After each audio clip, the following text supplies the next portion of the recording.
What working holiday visa holders or anybody can do to get a mining production job? Welcome to Australian Mining for New Starters.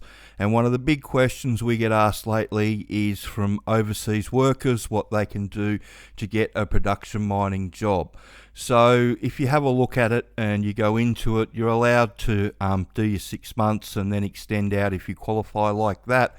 And it is part of the conditions that they revise that you can do mining, which is really interesting because all the mining's in there, but it's ineligible for cooking or catering or cleaning the interior of any mining complexes or buildings. And that's typically the utility jobs, and there tends to be a lot of people on work holiday visas doing utility jobs. But most people come over that want a actual physical mining job. So the way to get one of those is education. Education is the big thing, and you need to go to a mining town. You need to be standing in front of somebody that needs a person right there and then, especially if you're a working holiday visa holder. The fly and fly out jobs, they tend to go to citizens and permanent residents. You really need to go to either Kalgoorlie, Mount Isa, Cobar, those sort of places if you're on a working holiday visa, and be standing in front of them if you want a production mining job. Shutdown work's different and all that sort of stuff, but the production mining jobs, the reason that they're different is because of the onboarding process. What a lot of people don't realise is when you're onboarding somebody into one of these gold mines or nickel or copper mines that are underground. So if you type underground into Seek, you'll see all these jobs come up. And onboarding somebody into one of these jobs is between 20 and 30 grand. And that includes for the entry level people, because as part of the acts around the country, they've set it up to try and improve safety, to say, and this is out of the WA one, that it's required that the mining operator must ensure that each worker has the mine is given suitable and adequate information, training and instruction in relation to the following. And that's everything that they've got to do on the mine site.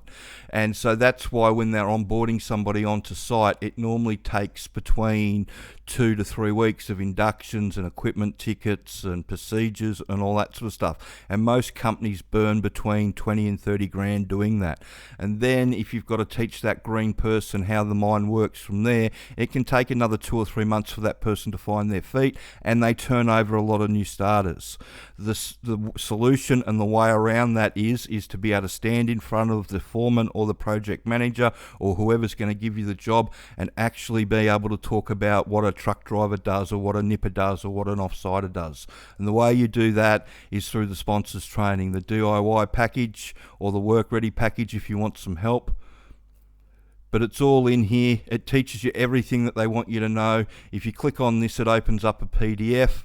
And this is the basic mine site operation one, and you can see in the second module it goes through ventilation, ground support, development mining, taking a cut, firing a cut, escape way, production mining, paste fill. Goes through the whole 9 yards, goes through what all the jobs are on site, goes into scaling, safety in a hazardous workplace, surviving the first 12 months. And if you go on to the nipper one, it's the duties that the nipper has to do. It's watering down, which is really important. They're going to want you to know. General mining information, it goes into a lot of important information that you've got to know and remember and have at hand to be able to get around, all that sort of stuff. Because the issue that all these employers have and all these companies have is that it's really easy to teach you how to drive the underground truck or teach you what to do nippering. Teaching you enough about how the mine works so they can leave you alone in the mine to operate by themselves or operate by yourself, that's what everybody has a problem with. So if you're standing in front of them already having solved that problem for them, even as a working holiday visa holder, you're something that they can work with. And that's how people get jobs. And whether you've got on a working holiday visa or you're just a citizen or a permanent resident, if you want to get a job, educate yourself to how the mine works, because that way you're actually offering the employers something. If you're just going in on a wing and a prayer, then you're probably going to get a really poor result, because that's what happens to most people. If you go in green, it's more than 50% failure rate. That's why all these jobs keep coming up over and over and over again. It's not because they're expanding mines. I mean, Barminco, this must be the 15th or 16th 15th job ad that they've put up in the last 3 or 4 months.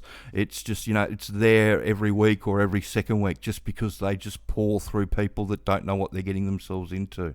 There's work all over the country. You just got to give them what they want, and what they want is somebody that they can throw in the deep end. So I hope that makes sense. And if you're on a working holiday visa, the secret is education. And if you're not on a working holiday visa, the secret still is education. That's how you get your job, is when you can stand in front of the foreman or the project manager and have a conversation with them about scaling and watering down, primary and secondary ventilation, all that sort of stuff, ground support, everything that they need you to know, so they can leave you alone to get on with the job, because ultimately that's the standard that you've got to adhere to. While you've got someone standing beside you telling you what to do, you're not a productive member of crew. And most times that person that's standing beside you telling you what to do, they've got their own truck that they're supposed to be driving, or they've got their own job that they're supposed to be doing. So not only are you costing them money in not picking it up quickly enough, you're also costing them money by having somebody else having to be with you the whole time.